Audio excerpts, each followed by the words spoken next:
ഇവിടെ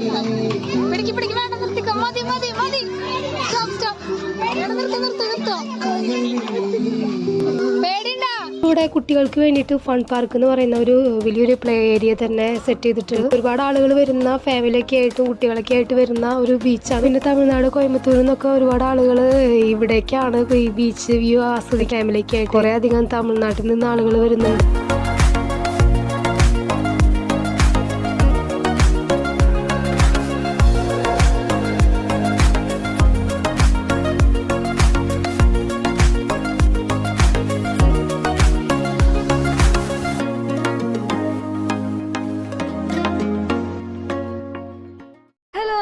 welcome back. അപ്പം ഞാൻ എൻ്റെ കസിൻ്റെ വീട്ടിലേക്ക് വന്നത് കേട്ടോ. ഇവിടെ വന്നിട്ട് ഇത് 6 നായ്ക്കുട്ടികൾ ഇതുപോലത്തെ കുഞ്ഞു നായ്ക്കുട്ടി കേട്ടോ. ഇതുപോലത്തെ ഒരു 6 ഉണ്ട് ഇവിടെ അല്ലെങ്കിൽ നായ്ക്കൾ ഉണ്ടായിരുന്നു 2 അത് ചത്തുപോയി.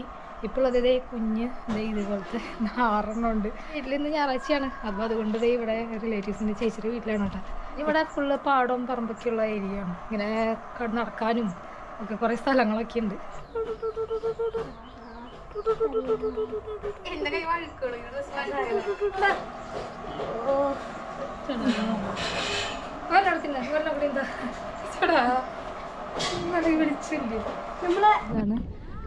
മണച്ചാൽ ചിൽഡ്രൻസ് പാർക്ക് എളവള്ളി എന്ന് പറഞ്ഞ സ്ഥലത്താണ്. ഇവിടെ ഡാങ്ങിനി, ലുട്ടാപ്പി, കുട്ടൂസൻ, മായാവി ഇതിൻ്റെയൊക്കെ സ്റ്റാച്ചു ഒക്കെ ഉണ്ടാക്കി വെച്ചിട്ടുണ്ട് എൻട്രൻസിൽ. ഇവിടുത്തെ നല്ലൊരു ഇത് കണ്ടത്, ഇവിടെ പ്ലാസ്റ്റിക് ഇടാനുള്ള ഒരു ഇത് വെച്ചിട്ടുണ്ട് കേട്ടോ. നന്നായത്. ടിക്കറ്റ് ചാർജ് ഉണ്ട് കേട്ടോ. 5 വയസ്സ് വരെ സൗജന്യമാണ്. 5 വയസ്സിന് മുകളിൽ 10 രൂപ കേട്ടോ. പിന്നെ ഇവിടെ കയാക്കിങ്ങിനുള്ള സൗകര്യമുണ്ട്. കയാക്കിങ് 6 മണി മുതൽ ഒരാൾക്ക് 75 രൂപ വെച്ചിട്ട് കയാക്കിങ്. ഇവിടെ പുഴയാണല്ലോ, പുഴയും കാര്യങ്ങളൊക്കെ ഉണ്ട്. അപ്പോൾ അതൊക്കെയാണ് ഇവിടെ ഉള്ളത്. കുറച്ച് ഏരിയ പിന്നെ അതുപോലെ സ്നാക്സ് കാര്യങ്ങളൊക്കെ ഉള്ള ഒരു ഇതൊക്കെയാണ്. നമ്മളെന്തായാലും ടിക്കറ്റ് എടുത്തിട്ടൊന്നും കയറുന്നില്ല. ഇതൊക്കെ ഒന്ന് അടിപൊളിയുണ്ട് കേട്ടോ. സിമെൻറ്റിൽ ചെയ്തിട്ടുള്ളതാണ്. പിന്നെ ഇവിടുന്ന് പുഴയാണ് പോണത്. ഇത് ആളൂര് പുഴ. ബോട്ടിംഗ് ഉണ്ട് കേട്ടോ. 2 പേര് വെച്ചിട്ടൊക്കെ ബോട്ടിംഗ് ഒക്കെ ചെയ്യാം, കയാക്കിംഗ് ഒക്കെ ചെയ്യാം. അത് വൈകിട്ട് തുടങ്ങുള്ളൂ. ചെളിവെള്ളമായിട്ടാണ് നിൽക്കുന്നത്, ഒഴുക്കൊന്നുമില്ല. ഇത് മണച്ചാൽ ബ്രിഡ്ജാണ് ഈ കാണുന്നത്. എളവള്ളി ടു എനിക്ക് തോന്നുന്നു മറ്റം ഏരിയയിലേക്കൊക്കെ പോകുന്ന ബ്രിഡ്ജാണിത്. എന്തായാലും നല്ലൊരു സൗകര്യമായിട്ട് ഇതുപോലെ ഇതിൻ്റെ സൈഡിലൊക്കെ ആയിട്ട് ഇങ്ങനെ പാർക്ക് ഏരിയ ഒക്കെ കൊടുത്ത്. പക്ഷേ ഫീ ഉണ്ട്, ചാർജ് ഉണ്ട്. പിന്നെ നമുക്ക് ഈ വഴി പോയി കഴിഞ്ഞാൽ പണ്ട് ഞാനും നിസപ്പനൊക്കെ കൂടിയിട്ട് ഇവിടുന്ന് അങ്ങോട്ട് പോയി കഴിഞ്ഞാൽ നല്ല പാടവും ഇങ്ങനെ തടാകം പോലുള്ള ഏരിയയൊക്കെ നല്ല രസമാട്ടോ. അവിടെയൊക്കെ എന്നിട്ട് പണ്ട് വീഡിയോ ഒക്കെ എടുത്തിട്ടുണ്ട്. അപ്പോൾ അവിടെ വരെ ഒന്ന് പോയേക്കാം. ഇവിടെ ഒരു ഇത് കിട്ടുന്നുണ്ട്, മതിൽ പോലെ കിട്ടുന്നുണ്ട്, ഈ ചാക്കിൽ മണ്ണ് നിറച്ചിട്ട്. അവിടെ എന്തോ വെള്ളം വിടുന്നുണ്ടല്ലോ.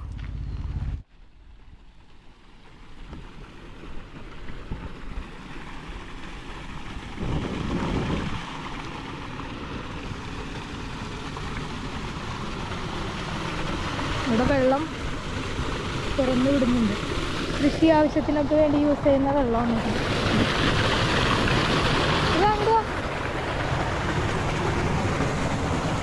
ഇവിടെയൊക്കെ ഫുള്ള് ഈ പായൽ കട്ടിയായിട്ട് നിൽക്കട്ടോ. വെള്ളം ഒഴുക്ക് കുറവാ. നിറയെ ഇവിടെയൊക്കെ പച്ച കളറായിട്ട് നിൽക്കുന്നത്. ഇവിടെ നിന്ന് അത്യാവശ്യം നടക്കാണ്ട്. ആനയല്ലടാ അത്, കുതിരയല്ലേ? കണ്ടിട്ട് എനിക്ക് കുതിരയുടെ പോലെ, കാള പോലത്തെ ഒരു കുതിരയായിട്ട് തോന്നി. ഈ ഒരു പൂവുണ്ടായി നിൽക്കുന്നുണ്ടോ? അമ്മീ അടിപൊളിയുണ്ട്. ഇത് ഫുള്ള് നിറയതാണ് കേട്ടോ. അവിടെ നിറയെ ഫുള്ള് നെൽകൃഷിയാണ്, പച്ചപ്പായിട്ട് നിൽക്കുക. നല്ല അടിപൊളിയായിട്ടുണ്ട്. ഇനി ഇവിടെയൊക്കെ മുളങ്കാടുകളൊക്കെ. അവർ വണ്ടി എടുക്കാൻ പോയി. ഞങ്ങൾ അതുവരെ നടക്കണം. അത് കുറച്ചുകൂടി പോയാലാണ് അവിടെ നല്ല ഭംഗിയുള്ള സ്ഥലമൊക്കെ ഉള്ളത്. അപ്പോൾ ഞങ്ങൾ വണ്ടി അവിടെ വെച്ചിട്ട് ഇങ്ങനെ നടന്നതായിരുന്നു. പിന്നെ തോന്നി അവർ പോയി വണ്ടി എടുത്തിടും, വണ്ടി എടുക്കണ വരെ ഞാനിങ്ങനെ നടക്കുക.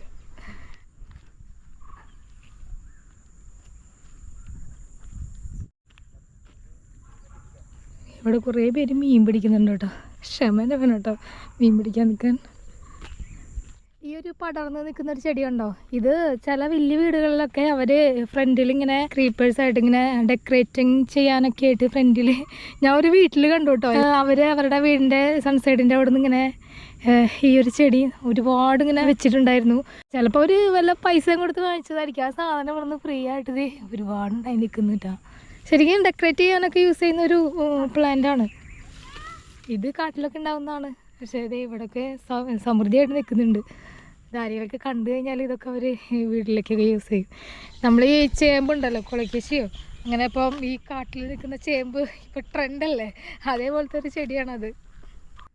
ഇവിടെ ഒരു വെള്ളച്ചെടി കണ്ടോ, ഒരുപാട് മുട്ടുണ്ടായിട്ടുള്ളൂ കേട്ടോ ഈ ഒരു ചെടി. എനിക്ക് തോന്നുന്നേ ഈ നമ്മൾ ഈ മണിമുല്ലൊക്കെ ഇല്ലേ, മണിമുല്ലൊക്കെ പൂക്കണായിട്ട് മുന്നേ ഇങ്ങനെയൊക്കെ ആയിരിക്കും കാണുക. അതല്ല, മണിമുല്ലയല്ല, പക്ഷെ ഇത് അതിൻ്റെ ഒരു കാട്ടുവിഭാഗം എന്തോ ആണ്. പക്ഷെ അത് നിറയെ നിൽക്കുന്നുണ്ട്. കാണുമ്പോൾ തന്നെ നമുക്ക് മണിമുല്ലയായിട്ട് ഫീൽ ചെയ്യും. ഇങ്ങനെ ഒരുപാട് സംഗതികൾ നമ്മുടെ പാടത്തും പറമ്പിലൊക്കെ ഇറങ്ങി കഴിഞ്ഞാൽ കാണാം കേട്ടോ. വണ്ടി വന്നു. ഇതപ്പോൾ എങ്ങനെയുണ്ടോ അവിടെ? എങ്ങനെയുണ്ട് സ്ഥലം? രസമുണ്ട്. രസമുണ്ട്. അവിടെ പാർക്കില്ല. അവിടെ നമ്മളിങ്ങോട്ട് വന്നിട്ടുണ്ടോ? ഞങ്ങൾ വന്നിട്ടുണ്ട്. ഇത് ശരിക്കും തുരുത്ത് ഏരിയ കേട്ടോ. ഇതിൻ്റെ ഉള്ളിൽ ഒരു തുരുത്ത് പോലെയാണ്. ഇവിടെ മാത്രം കുറച്ച് വീടുകളുണ്ട് ഇതിൻ്റെ ഉള്ളിൽ.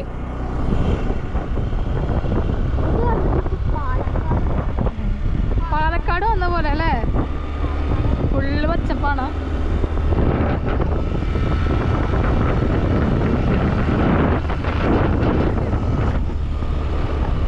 കണ്ടോ, ഇവിടെ എത്തിയപ്പോൾ ഇതിനുള്ളിൽ നിറയെ വീടുകൾ കേട്ടോ. അത്യാവശ്യം വീടുകളാണ്. നേരെ അത്യാവശ്യം വീടുകളൊക്കെയാണ്.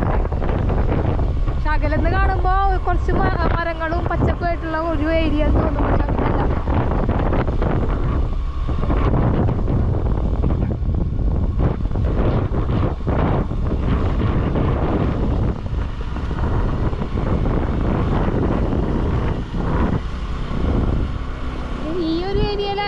ഈ തടാകം പോലൊക്കെ ആയിട്ട് നല്ല ഭംഗിയുള്ള സ്ഥലമൊക്കെ ഉണ്ടായിരുന്നത്.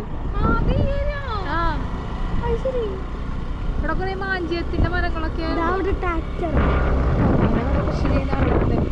അവിടെ കണ്ട തടാകം പോലൊക്കെ വെള്ളം കെട്ടി വെക്കുന്നത്. അവിടെ നിന്ന് അങ്ങോട്ടേക്കൊക്കെ ഇതൊക്കെ തന്നെയാണ്. ഇവിടെയൊക്കെ ഫോട്ടോസ് എടുക്കാനും ഒക്കെ നല്ല രസമാണ് അവിടെ. പക്ഷെ അന്നൊക്കെ ഇവിടെ ഇറങ്ങിയായിരുന്നു. പക്ഷെ ഇപ്പൊ അങ്ങനെ ഇറങ്ങാൻ പറ്റില്ല. ഇവിടെ അത്യാവശ്യം ആൾക്കാരൊക്കെ വിൽക്കാനത് ഫുൾ ആൾക്കാർ. ഇതെവിടെയാണ് നമ്മൾ ഇറങ്ങിയത്? അതിവിടെ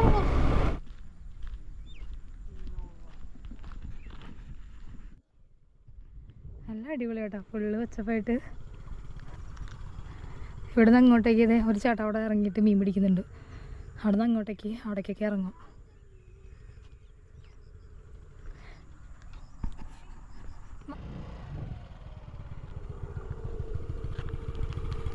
നല്ല ഈവനിങ്ങിനൊക്കെ വന്ന് വൈബ് അടിക്കാൻ പറ്റിയ, മീൻ പിടിക്കാനൊക്കെ പറ്റിയ സ്ഥലം. അവിടെ നിന്ന് അങ്ങോട്ടേക്ക് റോഡൊക്കെ ഉണ്ട് കേട്ടോ. പിന്നെ ഫുള്ള് വയലുകളൊക്കെയാണ്. അപ്പോൾ നമ്മളിവിടെ നിന്ന് കുറച്ച് ഫോട്ടോസൊക്കെ എടുത്തു. നല്ല രസമുണ്ട്, നല്ല ആംബിയൻസാണ്. ഫുള്ള് വയലൊക്കെ ആയിട്ട്. പിന്നെ തിരിച്ച് പോവാണ്. അപ്പോൾ നമ്മൾ വൈകിട്ട് സ്നേഹതീരം ബീച്ചിലേക്ക് വന്നേക്കാണ് കേട്ടോ. സ്നേഹതീരം ബീച്ച് എന്ന് പറയുമ്പം ഇവിടെ തളിക്കുളമാണ് സ്ഥലം. ഇവിടെ കുറേ പരിപാടികളൊക്കെ ഉണ്ട് കേട്ടോ. കുട്ടികളുടെ വർക്കൊക്കെ ഉണ്ട്.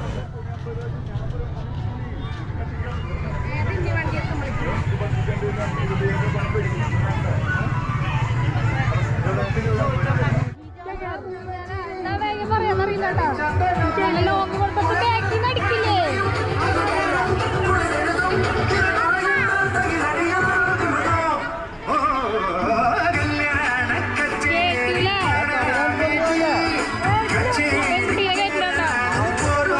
ഇവിടെ എന്താ തിരക്ക്?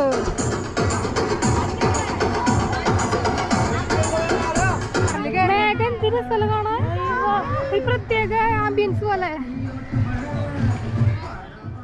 അപ്പൊ അവിടെ കുട്ടികളുടെ മോങ്ങളൊക്കെ ഉണ്ട്. ഇപ്പത് ഇവിടെ ബീച്ചിന്റെ ഇവിടേക്ക് വരികയാണ്. സ്നേഹതീരം പാർക്കും കാര്യങ്ങളൊക്കെ അതിൻ്റെ അപ്പുറത്താണ് കേട്ടോ. ഇവിടുത്തെ ഭംഗി നോക്കിയേ, ആ മേഘങ്ങളൊക്കെ നോക്കി എന്ത് രസാ. ശരിക്കും അവിടെ എന്തൊക്കെയോ ഒരു ഏരിയ ഉള്ള പോലെ. അപ്പുറത്തെ എന്ത് സ്ഥലങ്ങളൊക്കെ നിൽക്കുന്ന പോലെ. പക്ഷെ മേഘങ്ങൾ ഭയങ്കര നല്ല രസമുണ്ട് കേട്ടോ കാണാൻ. എത്ര ആൾക്കാർ ഇറങ്ങുന്നത് കടലിൽ വെള്ളം കൂടുതലാന്ന് പറഞ്ഞിട്ട്. ആ തെറ്റത്ത് കാണാനാണ് സ്നേഹതീരം പാർക്ക് കേട്ടോ. പിന്നെ ബീച്ചിൻ്റെ ഏരിയ ഇതൊക്കെയാണ്. കടകൾ ഒരുപാടുണ്ട്.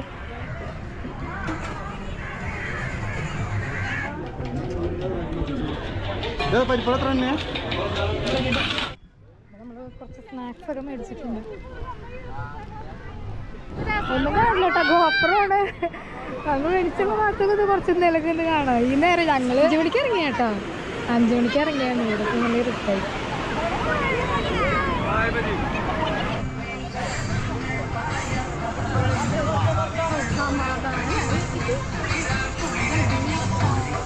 അപ്പോൾ ഇവിടെ കുട്ടികൾക്ക് വേണ്ടിയിട്ട് ഫൺ പാർക്ക് എന്ന് പറയുന്ന ഒരു വലിയൊരു പ്ലേ ഏരിയ തന്നെ സെറ്റ് ചെയ്തിട്ടുണ്ട്. അപ്പം ഇതിൽ ഓരോന്നിനും സെപ്പറേറ്റ് ചാർജ് ഉണ്ട്. അവർക്ക് ടിക്കറ്റ് എടുത്തിട്ട് വേണം നമുക്ക് ഇതിൽ കയറാനായിട്ട്. ഒരുപാട് ആളുകൾ വരുന്ന ഫാമിലിയൊക്കെ ആയിട്ടും കുട്ടികളൊക്കെ ആയിട്ട് വരുന്ന ഒരു ബീച്ചാണ് സ്നേഹതീരം ബീച്ച്. ഇത് തൃശ്ശൂരിൽ നിന്ന് ഏകദേശം 22 കിലോമീറ്റർ ആണ് സ്നേഹതീരം ബീച്ചിലേക്ക് ദൂരമുള്ളത്.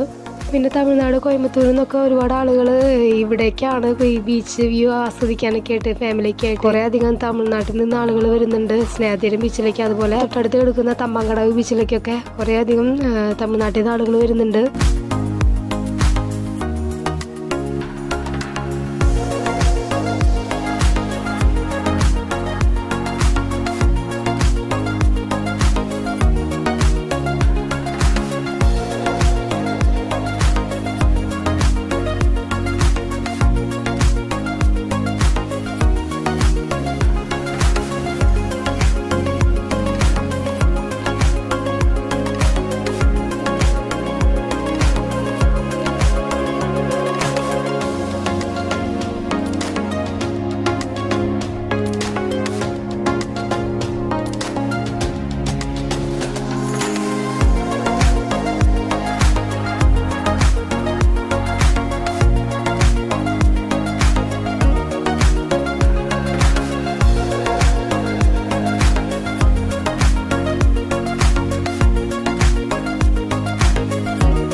പിന്നെ നീ എന്തിനാ മുഖം ഇങ്ങനെ ആക്കടാ?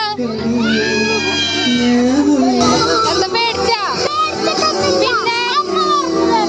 പിന്നെ ഞങ്ങൾ കണ്ടല്ലോ മുഖം പേടിച്ച പോലെ. രണ്ടാട്ടാടി പേടിച്ചിറങ്ങി. കേശു എങ്ങനെ ഉണ്ടായിരുന്നു? കേശു എങ്ങനെ ഉണ്ടായിരുന്നു? നമ്മുടെ മറ്റേ അതെ മിന്നൽ മുരളി പോലെയാണോ? എല്ലാരും വീഡിയോ എടുത്തിട്ടുണ്ട്. നമ്മള് ഇത് ക്ലോസ് ചെയ്യുന്നത് 10 മണിക്കാണ് കേട്ടോ. ക്ലോസ് ചെയ്ത് തിരിച്ചു പോവാണേ.